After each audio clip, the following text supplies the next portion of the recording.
prazer estar com vocês novamente nesta casa de oração. Desta feita eu quero lhe convidar a abrir a sua Bíblia, no Evangelho de Cristo escrito por Lucas, capítulo 15.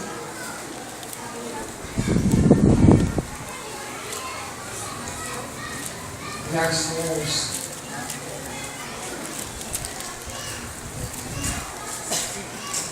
quando você procura, quero glorificar a Deus por mais este privilégio que o Senhor me concede e mais uma vez poder pregar a sua palavra. Quero agradecer a Deus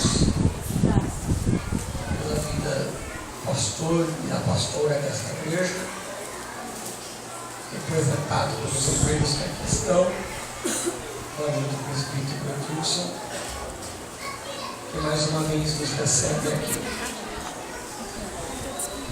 Eu peço toda a atenção agora, irmãos,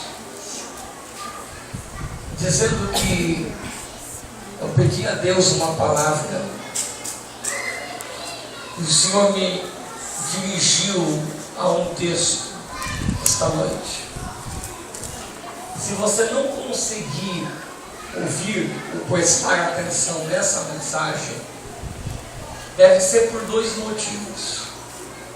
Ou porque aquilo que eu estou falando não é verdade, ou porque se é verdade e você não consegue ouvir, você não é cristão. Então eu quero que com muita calma você ouça o que eu vou ministrar esta noite. Lucas 15, 11. Os que acharam, diga amém. Amém. Está escrito. Continuou. Certo homem tinha 2 filhos. O mais moço deles disse ao pai: Pai, dá-me a parte da herança que me cabe. E ele lhes repartiu os haveres. Passados não muitos dias, o filho mais moço, ajuntando todo o que era seu, partiu para uma terra distante e lá dissipou todos os seus bens, vivendo dissolutamente. Depois de ter consumido tudo, sobreveio àquele país uma grande fome e ele começou a passar necessidade. Então ele foi e se agregou um dos cidadãos daquela terra, e este o mandou para os seus campos a guardar porcos. Ali desejava ele afartar-se das alfarrobas que os porcos comiam, mas ninguém lhe dava nada. Então, caindo em si, disse: Quantos trabalhadores de meu pai têm pão com fartura, e eu aqui morro de fome. Levantar-me-ei e irei ter com meu pai, e lhe direi: Pai, pequei contra o céu e diante de ti, já não sou digno de ser chamado teu filho, trata-me como um dos teus trabalhadores. Levantando-se, foi para seu pai. Vinha ele ainda longe quando seu pai o avistou, compadecido dele, correndo, o abraçou e o beijou.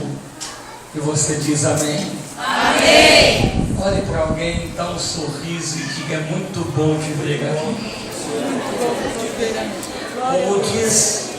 Como diz o meu pai na fé, o pastor Tiago Franco, olhe para alguém e diga assim: isso é a coisa mais linda que Jesus já fez. Senta dando glória ao Senhor. Aleluia.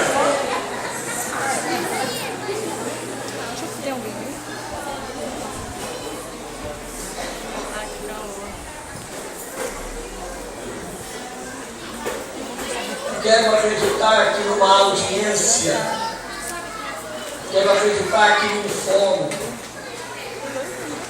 ninguém se move. Numa audiência, ninguém conversa. Por incrível que pareça, é alguém abrir a Bíblia para pregar. É uma andação na igreja que me irrita. Mas como vocês são bem ensinados, eu peço pelo silêncio que você ouça o que Deus vai falar conosco. Estão me ouvindo? Diga amém. Amém. Lucas capítulo 15 é sem dúvida um dos maiores capítulos da Bíblia. Lucas capítulo 15 é sem dúvida um dos capítulos mais conhecidos da Bíblia. Lucas 15 é conhecido pelo capítulo das coisas que se perderam, mas se acharam. A ovelha que se perdeu, mas o pastor achou. A dracma perdida que foi achada. O menino, o jovem que se perdeu, mas se achou. Para que você entenda o que eu quero lhe pregar, eu preciso lhe falar acerca do sofrimento. E deixa eu lhe fazer uma pergunta. Quem aqui é que não sofre? Todo mundo sofre. Não há quem não sofra. Eu quero dizer para vocês que os ricos também sofrem. Os bem educados também sofrem. Os cultos também sofrem. O sofrimento nivela toda a humanidade. Mas é de Rebequímedes, na sua mensagem Homens dos Quais o Mundo Não É Digno, ele fala sobre 4 sofrimentos. Mas eu quero falar sobre 2. Há o sofrimento que eu chamo de sofrimento contingente. Que sofrimento é esse? É aquele que faz parte do meu existir. Uma vez que eu existo, que eu vivo, que eu estou no mundo, eu estou vulnerável ao sofrimento. Que sofrimento?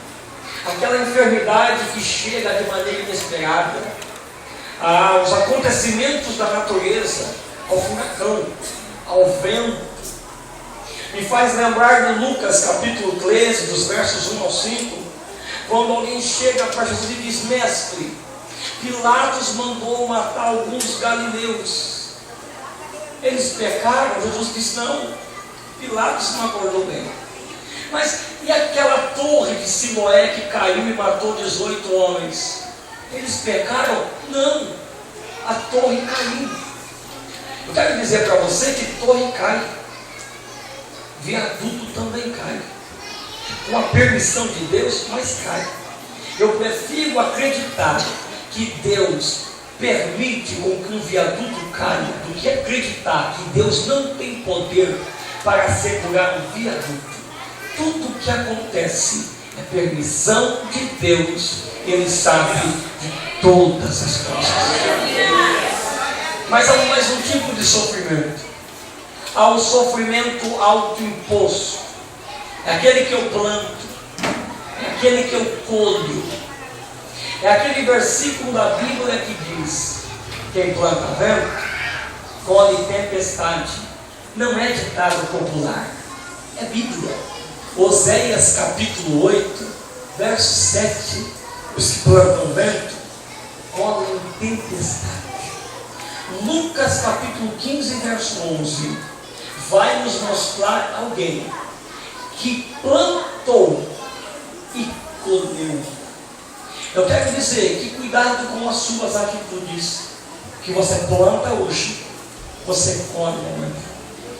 Lhe digo mais, nem sempre a proporção que você planta é a proporção que você colhe. Por quê? Porque quem planta vento pequeno pode colher tempestade grande. Olha o que vai acontecer. Jesus vai nos dizer acerca deste jovem. E se diz: certo homem, era um fazendeiro, era um pai. Esse homem estava na condição de Deus. E ele tinha 2 filhos. Quantos filhos ele tinha? 2. E o mais moço, eu disse qual? Mais moço. Disse ao pai: pai, dá minha parte da herança aqui. Segundo Deuteronômio 21, 17, quem tinha de pedir a herança era o filho mais velho, era o primogênito. E o primogênito tinha o direito do dobro da herança. Mas perceba, irmãos, que quem pediu a herança foi o mais novo. Com um detalhe: Ele pede herança. E o pai ainda estava vivo. Que desrespeito. O pai ainda vivo e ele pede a herança. Nos mostra que o pai não era importante. Estar com o pai não era importante. Importante era aquilo que o pai tinha. Importante era a herança do pai. A igreja evangélica brasileira está sofrendo por essa razão.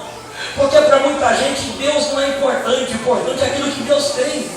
Para muita gente o importante não é o abençoador, é a bênção.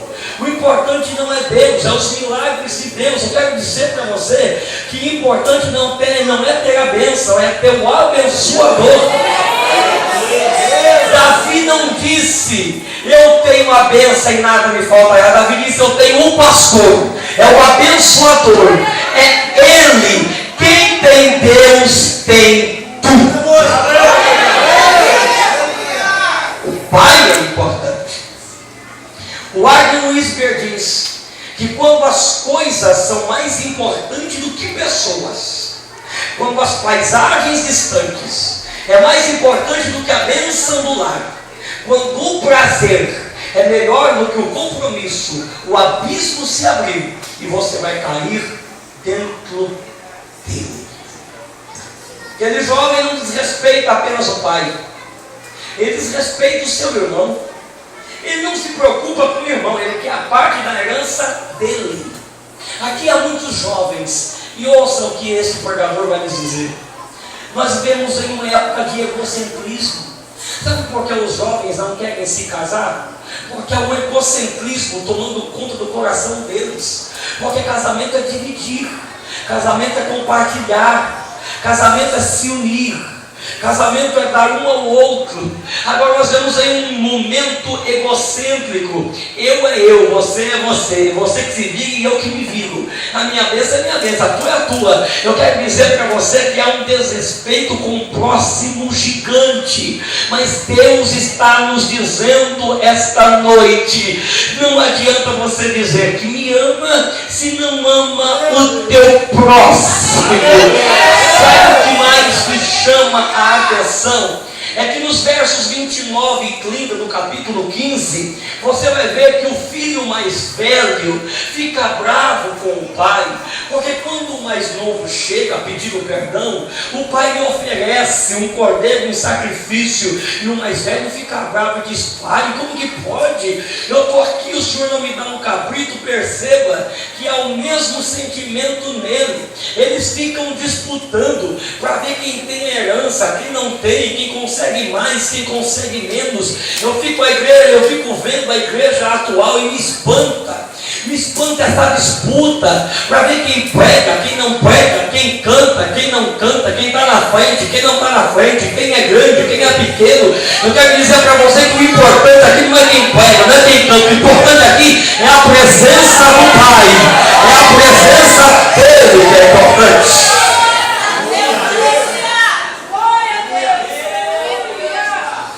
Escute, este jovem vai perder a herança. Passado não muitos dias, vai se descobrir porque ele pede a herança. Ele quer sair de casa, ele quer viver sozinho. E quando ele vai sair de casa, ele vai perder alguns privilégios. A primeira coisa, eu me lembro que há 2 anos atrás, quando eu estava para me casar no cartório, quando eu estava para assinar, a minha mãe chegou e disse: meu amor, você vai deixar a casa da mamãe tão novinho? Eu tinha 18 anos, tão novinho casando, você vai deixar a mamãe? Na casa de meus pais ela era muito amada. Aquele menino, ele vai deixar o amor do pai. O amor do pai não é importante. Importante é a herança. Na casa do pai ele ouvia sobre o amor. O pai o chamava de amado, mas ele quer viver sozinho. Me espanta, porque se eu falo que tem um anjo com uma bandeira na mão no meio da igreja, todo mundo dá glória. Mas quando eu falo Deus lhe ama, a igreja fica quieta em silêncio. Se você não glorifica quando eu falo sobre o amor de Deus, é porque você não sabe o quão pecador você é.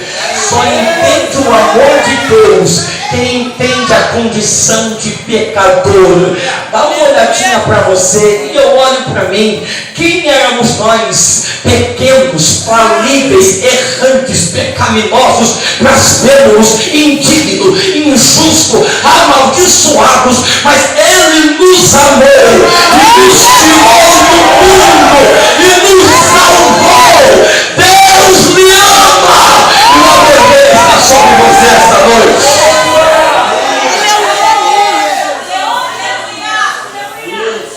Alguém perguntou para mim: Lucas, me dá uma razão para não pecar. Me dou. Deus lhe ama. Me dá uma razão para não cair em tentação. Me dou. Deus lhe ama. Você não merece. Eu não mereço. Ele chama. Ele chama. Ele chama. Ele chama. Mateus capítulo 3, verso 17 diz: quando Jesus foi ser batizado, o céu se abriu. Aí o Espírito Santo desce em forma corpórea de pomba. E ouve-se uma voz. É a voz do Pai. É a voz do Pai. E a voz que dizia: este é o meu filho amado, a quem me comprazo. Escute. Mateus capítulo 4 é o capítulo a seguir. Jesus vai ser tentado pelo diabo. Percebam, antes de ser tentado pelo diabo, o pai diz: meu filho, não se esqueça, você é o meu amado. O diabo diz: transforma as pedras em pães. O que Jesus pensava: para que eu vou transformar a pedra em pão? Eu sou amado do Pai. Se joga do pináculo do templo. Para que pular do pináculo? O Pai me ama. Olha, eu te dou todos os poderes do mundo. Para que poderes do mundo? Se eu sou amado do Pai. O Pai me ama. Quantos podem glorificar a Deus esta noite? Glórias a Deus. Levante a mão se você puder. Sinta o amor de Deus esta noite. Sente o amor de Deus esta noite. Sinta o amor de Deus esta noite.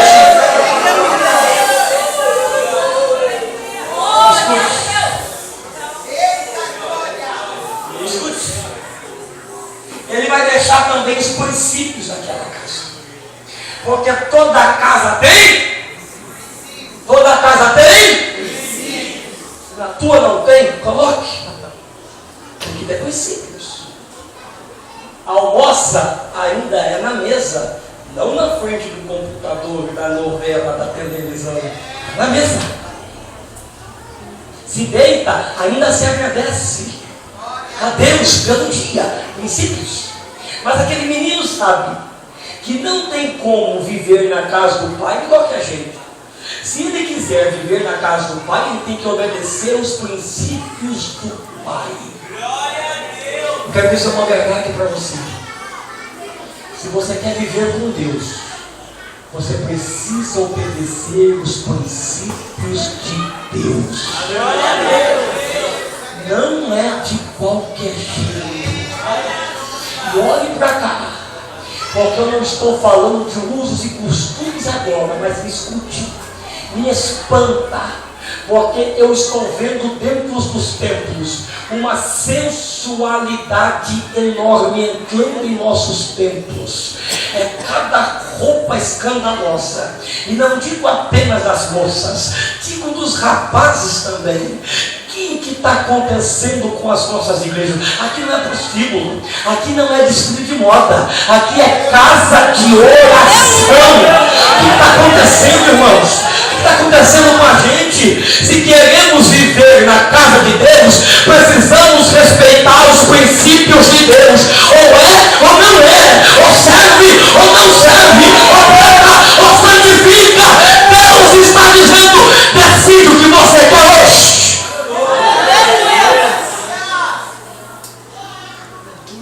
Ele vai deixar os princípios daquela casa. Ele não vai deixar seus princípios naquela casa. Ele vai deixar a bênção do lar. Jovens, cadê vocês? Estão aí, jovens? Escutem. Quero dizer uma coisa para vocês. Não tenham pressa de sair de casa. Porque por mais que vocês reclamem, pelo que eu estou vendo, vocês estão bem cuidados. Cuidado para não sair de casa e passar fome.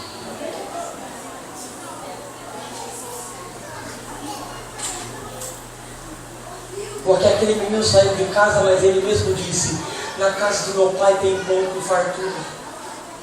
Glória a Deus. Está apressado por quê? Está se achando bambambam por quê? Calma. Fica na direção de Deus. Deus sabe o que é melhor para você. Vocês estão me ouvindo? Diga amém. Amém. Escute. Ele vai sair de casa. O pecado nos ilude, nos engana. O pecado promete liberdade, mas conforme João 8,34, o pecado escraviza. O pecado promete sucesso, mas ele traz fracasso. O pecado promete vida, mas conforme Romanos 6,23, o salário do pecado é a morte.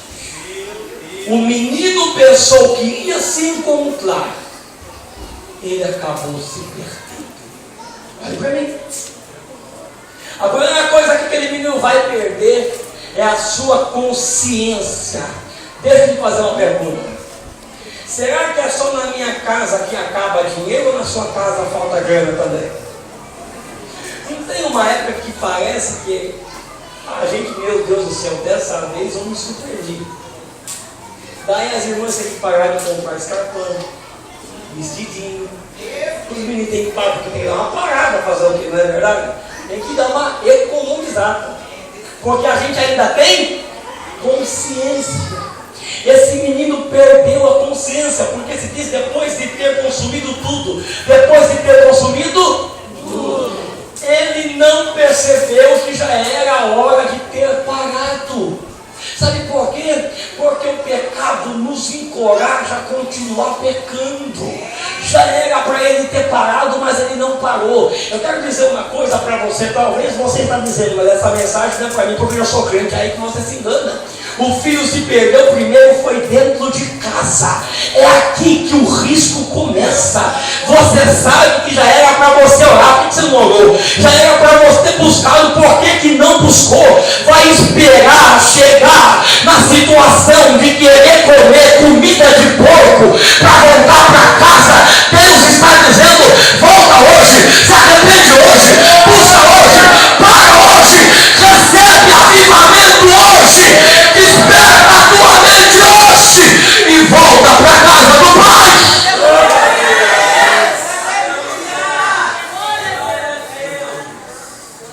Ele não entende. Perdeu a consciência. Olha aqui para mim. Ele não só perde a consciência, ele fica vulnerável. Se perto do Pai você sofre, imagine longe de Deus, quão vulnerável você não fica. Alguém me perguntou: Lucas, por que essa geração atual cai muito? Por que essa geração atual é fraca? Eu disse simples, porque eles estão longe de Deus. Eles vão para o culto, mas não sabem o que é orar. Eles têm carteirinha de membro, mas não sabem o que é santidade. Eles conhecem louvorzão gospel, mas não sabem o que é adoração. Eles estão longe de Deus, porque quem está perto de Deus, até na fraqueza, ele se torna forte, porque Deus o fortalece. Não vai lá para de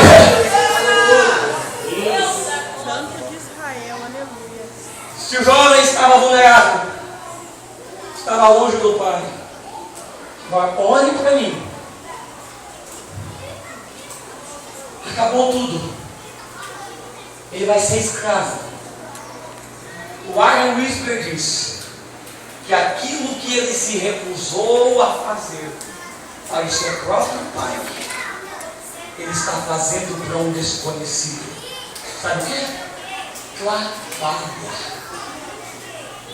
Eu dizer para você, aquilo que você se recusa a fazer para Deus, você pode acabar fazendo para o diabo e sem receber nada. Deus da glória. Para o pai ele trabalharia como filho, agora ele está como escravo. Quero dizer uma coisa para você. Há uma diferença entre trabalhar como filho e trabalhar como escravo.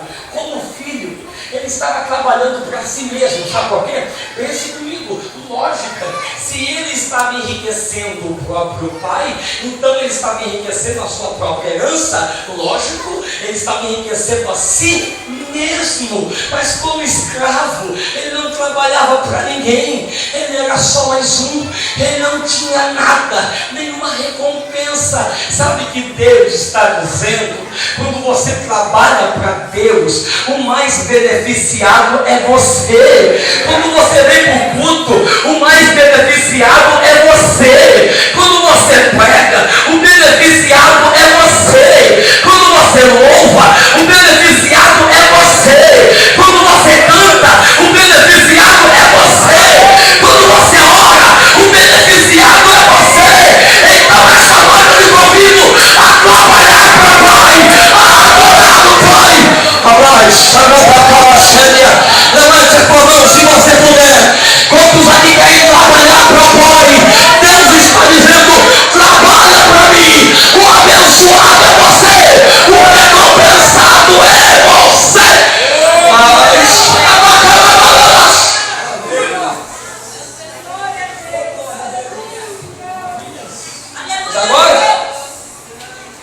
Agora ele está como escravo. Peço a sua atenção e eu já vou terminar. Um dos livros mais lindos que eu já li na minha vida foi A Volta do Filho Pródigo de Henry Moore. Nesse livro há uma obra de arte de um pintor holandês, Rembrandt van Rijn. Nessa obra de arte me faz o coração alegre quando eu vejo o filho pródigo voltando para casa, mas nessa obra de arte me dá alguns detalhes. Primeiro, o filho está de cabeça raspada. Eu sempre pensei que o filho pródigo voltaria para casa com o cabelo grande. Você não pensou isso? Mas na cultura tanto romana, quanto grega, quanto judaica, o cabelo grande é sinal de força, vitalidade e de separação de Deus. Os nazireus tinham cabelo grande, eles não podiam cortar o cabelo. Mas os escravos tinham cabeça raspada, porque na Bíblia, cabeça raspada é sinal de punição, humilhação e desgraça. Jó capítulo 1, verso 20. Quando Jó perdeu os seus 10 filhos, a primeira coisa que ele fez foi raspar a sua cabeça. Quando alguém vai preso, qual é a primeira coisa que faz? Raspar a cabeça. Eu sou grato à minha esposa até o final da minha vida, porque quando eu fui para o tiro de guerra, no último dia que o sargento falou: você já está listado, você vai fazer, você vai servir, com quem você mora, com os pais, disse: não, com a minha esposa. Você é casado? Eu falei: graças a Deus. E você está consertando o casamento? Eu falei: todo. Parabéns, então você está livre, obrigado, pela graça sois salvos. Mas quem entra no tiro de guerra, quem faz o exército, qual é a primeira coisa que faz? Raspar a cabeça. Sabe por quê? Cabelo é sinal de personalidade. Dá uma olhadinha no seu redor. Cada um tem um. E tem uns que não tem.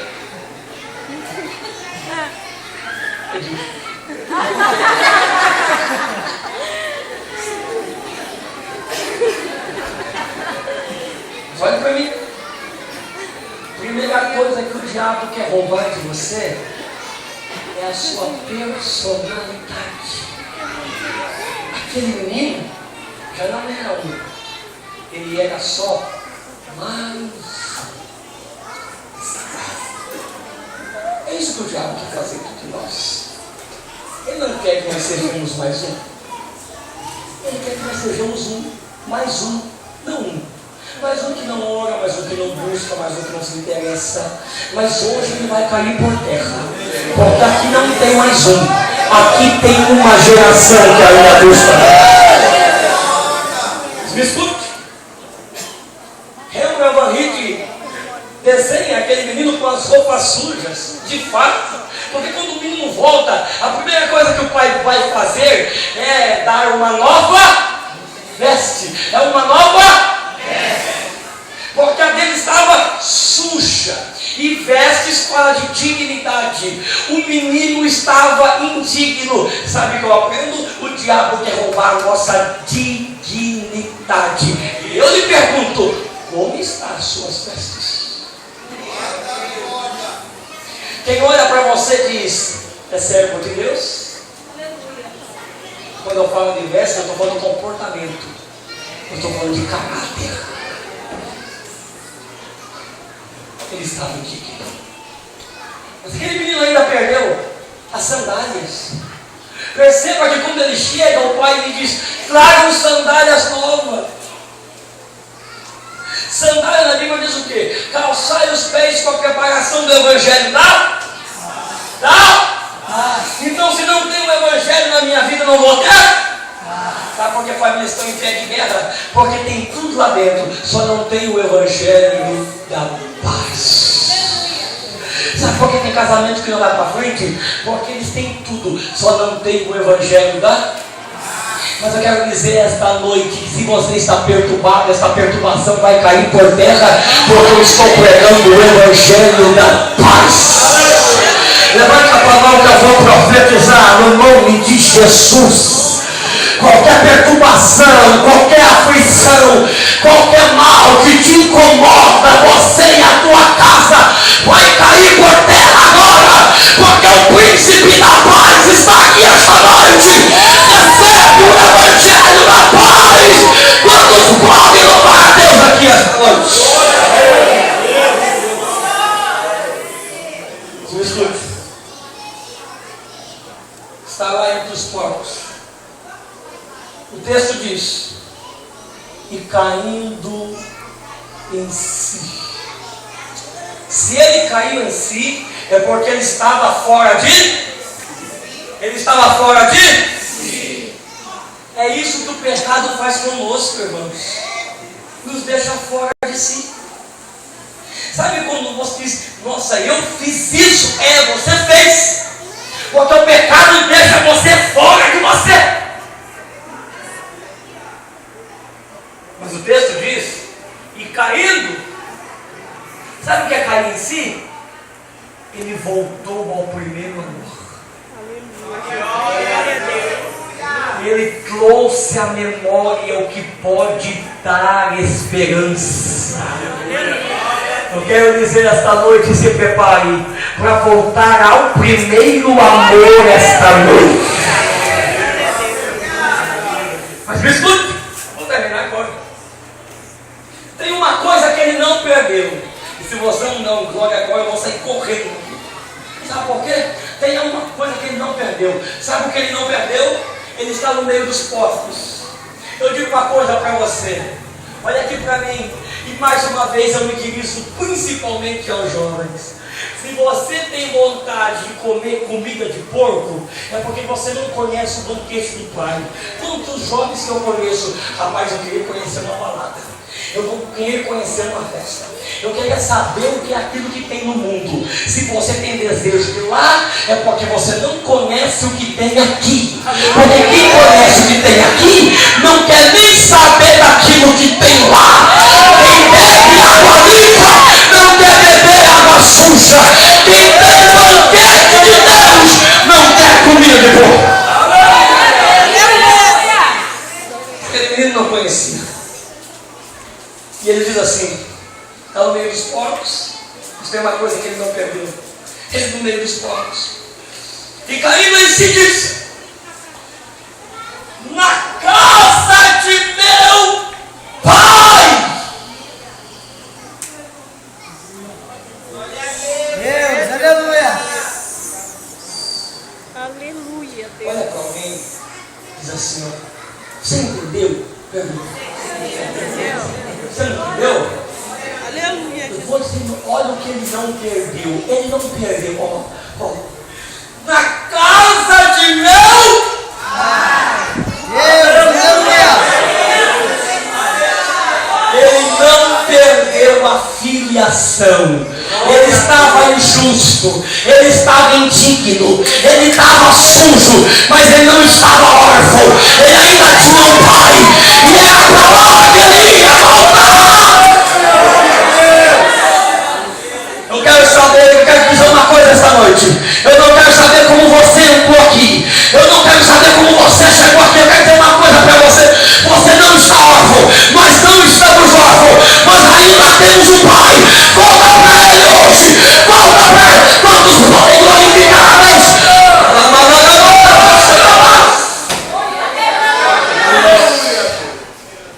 Na casa de meu pai. Eu não estou sozinho. Eu vou voltar para lá. Mas olha para mim. Ainda tem um problema. Ele está confuso. Porque ele diz assim, ó: na casa do meu pai, os trabalhadores têm pão com? Ele diz, como ele chegar e vai dizer: pai, me trata como um dos teus trabalhadores. Me trata como um dos teus? Ele está confuso, gente. Se o pai trata trabalhadores como filho, por que o pai ia tratar um filho como trabalhador? Ele ainda não entende a misericórdia do pai. Ele não entende o amor do pai. Ele ainda duvida do perdão do pai.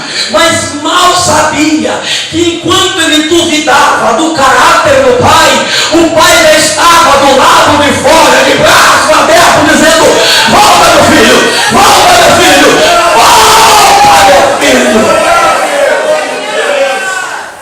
Quero dizer para você que enquanto você fica aí, será que Deus me quer? Será que Deus vai me usar? Será que Deus tem alguma coisa comigo? Por que Deus já me escolheu? Enquanto você fica duvidando, Deus está aqui na frente dizendo: vem, meu filho, vem que eu te abraço, vem que eu te renovo, vem que eu te encho. Levante a mão dele e acredita nessa palavra. Deus está dizendo: volta para mim, que eu te abraço.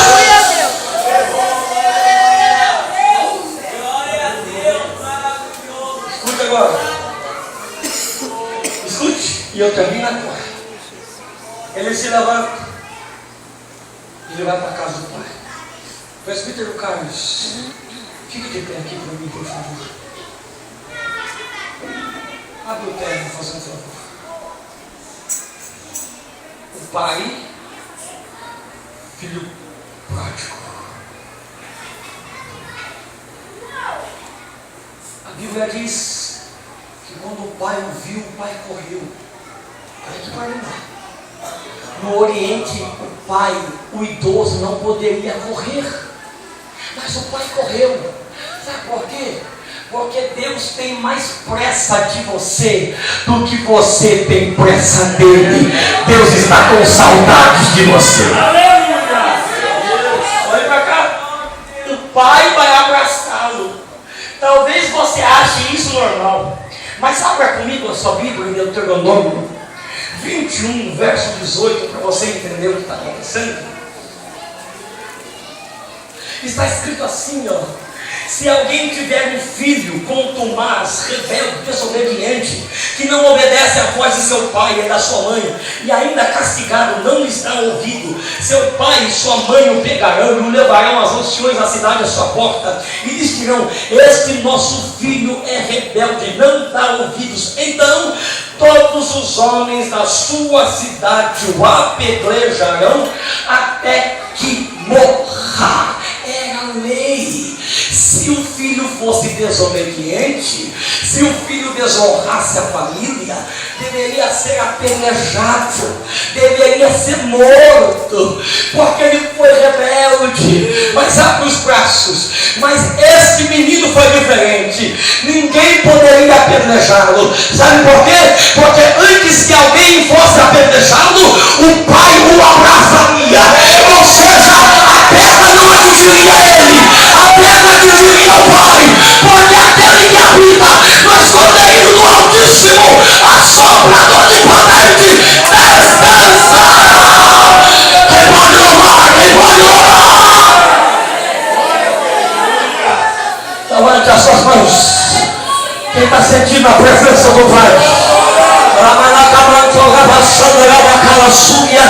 As pedras não vão te atingir. O Pai te abraça essa noite. Está na boca cheia. Quem está sentindo o abraço do Pai? O Pai te abraça hoje. O Pai te abraça hoje. Eu vou esperar você na glória. Levante a mão para adorar.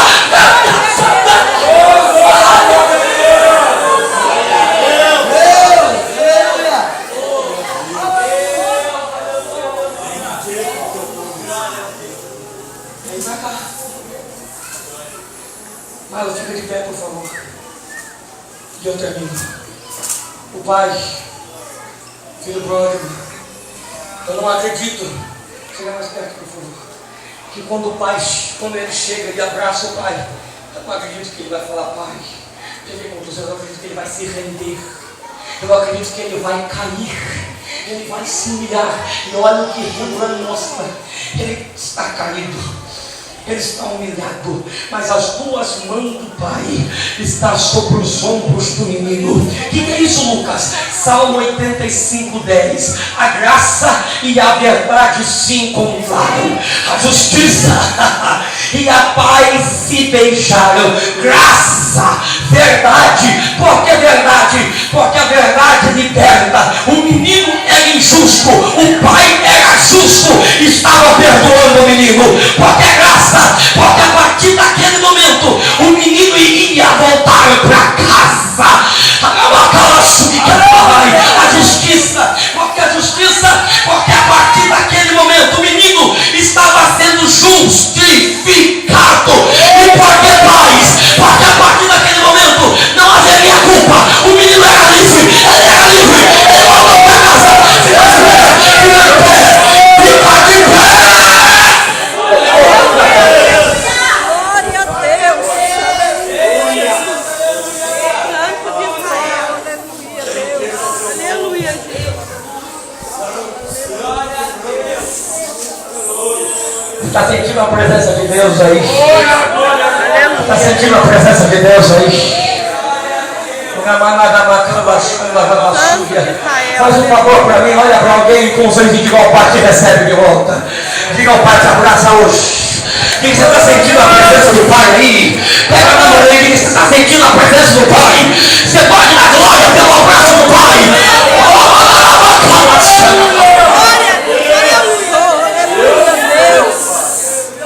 Deus fiel.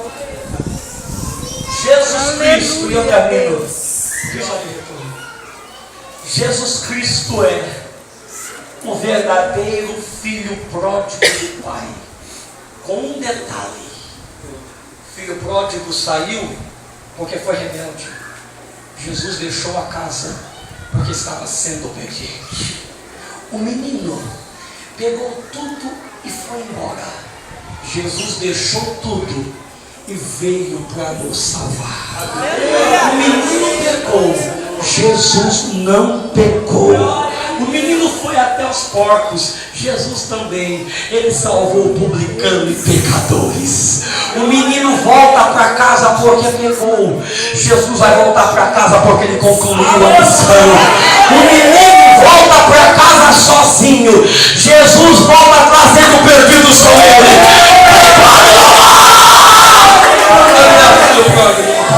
Glória a Deus. Aleluia, Deus.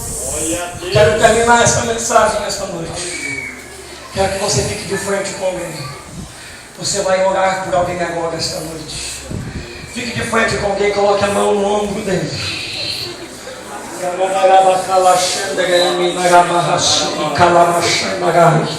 E você vai dizer: o Pai tem algo novo para você hoje.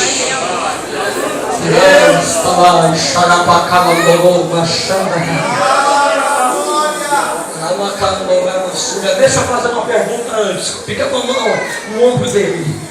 Eu quero perguntar se tem alguém que quer aceitar a Jesus ou reconciliar com Ele. Se tem alguém, levante a tua mão para que eu veja. Que quer, Jesus está dizendo: vem meu filho, vem que eu te abraço. Tem alguém que quer aceitar a Jesus ou reconciliar com Ele. Se tiver alguém, levante a mão para que eu me veja. E olhe para mim, eu vou fazer o convite mais audacioso. Eu estive pregando em uma cidade uma vez, e como eu disse, tem alguém para aceitar Jesus. Todo o grupo de jovem aniversariante saiu e veio à frente.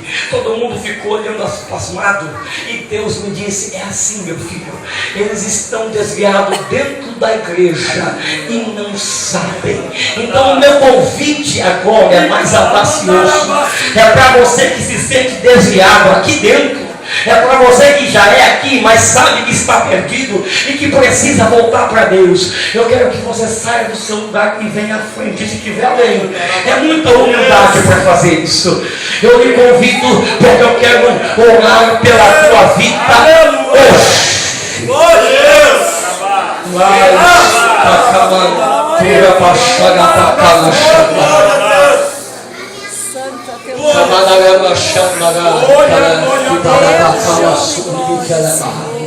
Você tem dois motivos: ou você olha o movimento, ou você glorifica o nome de Jesus.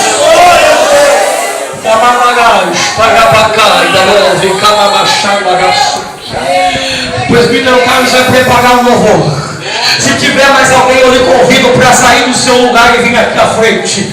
O Espírito Santo renova a tua vida agora. Se eu sou homem de Deus, e se a palavra de Deus na minha boca é verdade, recebe a presença de Jesus agora. Olhe por alguém agora, feche os teus olhos, olhe por alguém. Os obreiros, por favor, olhem pelo povo agora, estende a mão deles. Eu quero ver você orando, eu quero ver você clamando.